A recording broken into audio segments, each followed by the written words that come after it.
Make bedtimes the best times with Bookosmia's Good Night Stories. For kids, by kids.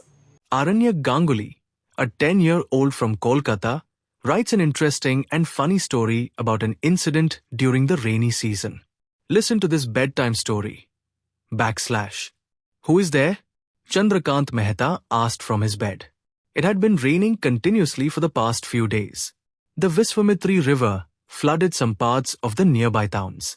It was still raining outside, but Chandrakant was sure that he heard some footsteps. He climbed out of his bed and picked up his metal walking stick. He was an old man who wore traditional clothes.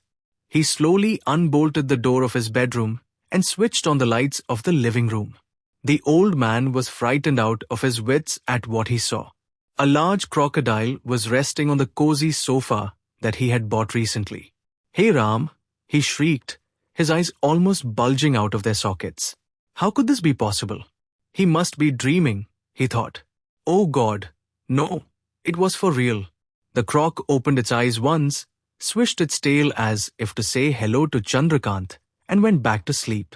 Hearing him scream, his 10-year-old grandson Dhruv, fondly called Dhokla, came running downstairs.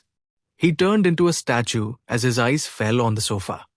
He remembered his friend Vipul telling him about crocodiles being washed up by the flooding river Visvamitri. Dhruv was a brave boy. He tried to calm down his grandfather. "Relax, Dada, I am here." Saying this, he went to the kitchen to get some water for his Dada.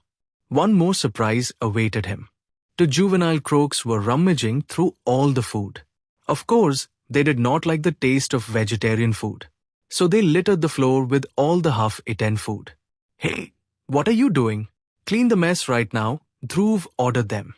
Then, like obedient children, they picked up all the food from the floor with their mouths and neatly put them in the bin that Dhruv showed them. As he was getting the kitchen cleaned, Dhruv heard his mother screaming. He ran upstairs at once. He saw his mother was trembling, pointing her finger towards bathroom. A crocodile was taking a bubble bath. Although it was frightening stuff, Dhruv could not control his laughter. "Let's call the police," his mother said. By that time, Dhruv's father had also woken up. Dhruv knew that his daddy was one of the coolest persons in town. He said, "Stop panicking. Didn't you read yesterday's Gujarat Times?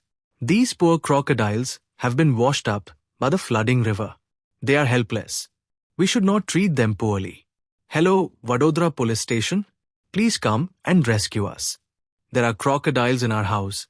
Mother dialed up the police station. "But madam, you should call the forest department. We do not know how to catch crocodiles. We only know how to catch criminals." "I don't know. You have to come," mother said. "Okay, madam, give me your address," the police officer said calmly. Dhruv was shouting at the two young crocodiles. "I let you play with my football, but why did you bite it? Don't you know you have such sharp teeth? Now my football is punctured. How would I play?" The two croaks hung their heads as if to apologize. Dhruv felt sorry for shouting at them. After all, they were children. The Vadodara police arrived with big van with them. 12 constables surrounded the house. Meanwhile, the crocodile family was sleeping peacefully in an air-conditioned bedroom under a soft, fluffy blanket. The police had bought 20 kilos of meat with them.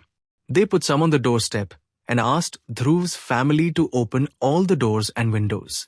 Soon the smell of meat awakened the hungry crocodile family. Drawn by the smell, all of them came out. The policeman made trail with meat till the prison van. The hungry crocodile family followed the meat track and entered the van. As soon as the last one entered, they hurriedly shut the door of the van. A huge crowd gathered to watch the spectacle. The people did not know that the crocodiles had been sedated. The sedated crocodiles were locked up in the prison. The crowd entered the police station to witness the rare sight of crocodiles behind bars. And in the commotion, the criminals slipped away.